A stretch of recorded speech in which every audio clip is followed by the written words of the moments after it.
Last week, you heard Anand Mahindra talk about why it is important to integrate design thinking into core business strategies.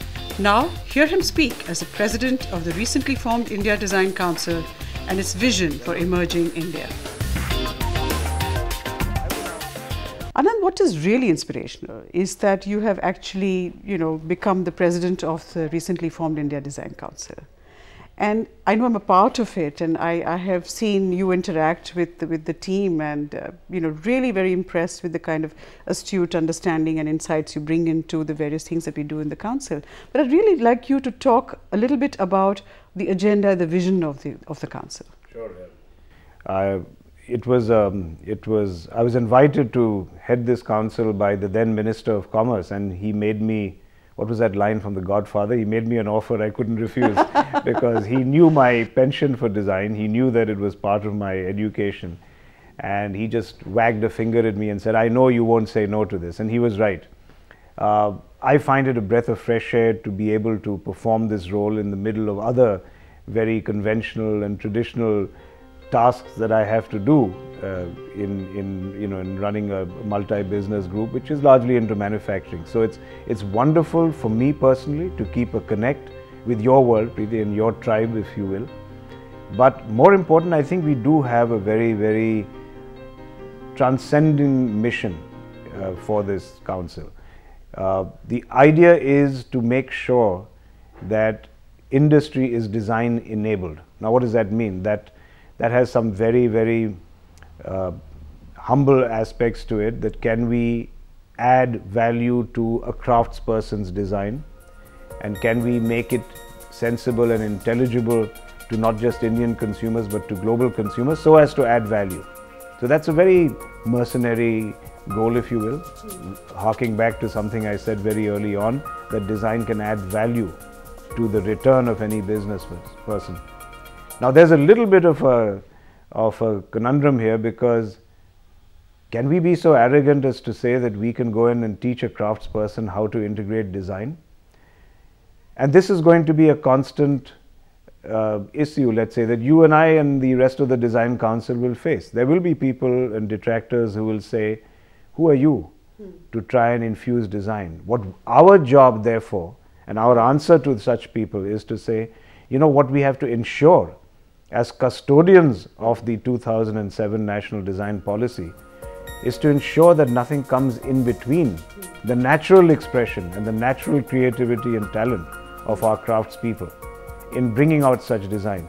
In fact, sometimes modernity and rapid, headlong modernity brings in some very kitsch and very unfortunate forms of design that are seen as global standards. The use of chrome, reflecting glass, making the landscape very homogeneous. Now, the last thing you or I want is for India to begin resembling an American strip mall.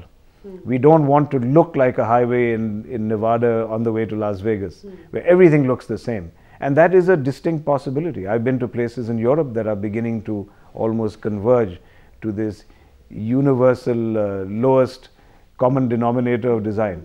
So I would answer critics of a National Design Council by saying our job is to protect and nurture indigenous design at its best, and to ensure that it doesn't get corrupted or diluted on the way to producing a modern product, and also to ensure that in this rapid urbanization, we nurture a vocabulary of design that is unique and very attractive. And when people look at Indian design, they say, now here's a unique sensibility. Now, this sounds very abstract and very high order, but I think that's our job and we have to do it. Yeah, I think really catalyzing these kind of, playing the role of a catalyst, of course, very, very important.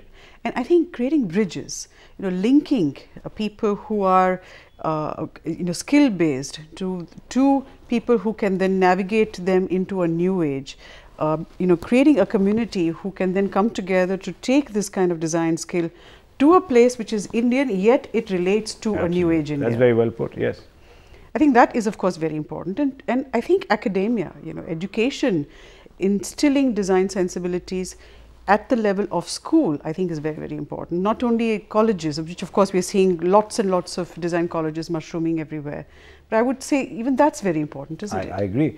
When you talked about academia, that reminded me that we have one very important duty to perform.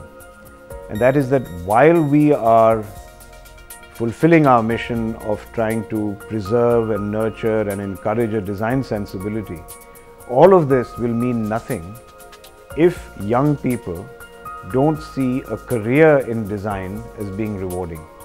First of all, they've got to find institutions that will provide them the right training.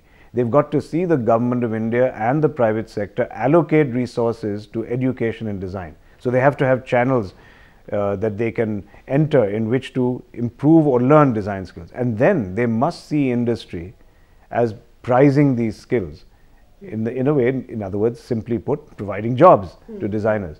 So I would like to see designers as prized and as highly paid as information technology programmers. The day we achieve that through a multiplicity of actions, I think we will have succeeded in our mission in the India Design Council. Yeah. I think, one of the very inspirational thing for me was to go to Japan for the study of the India Design Mark. Whatever we may call it later on, I mean, if that is the working title, it is really about recognition of design. At the same time, it's about promotion of design. And in Japan, the one important thing that I learned was that it is really three communities coming together.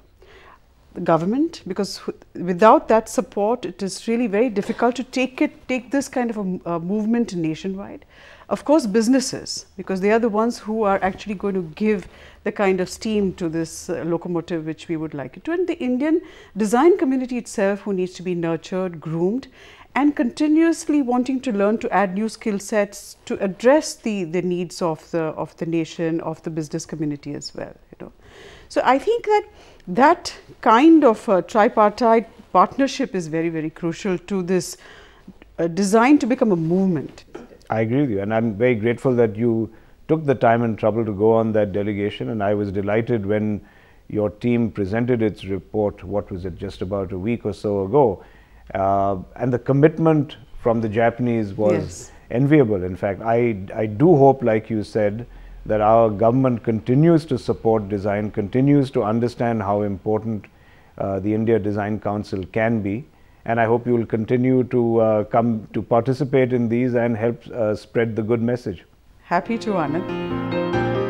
Here's hoping that the design movement in India really catches on as envisioned by Anand and endorsed by all of us design normists in the India Design Council.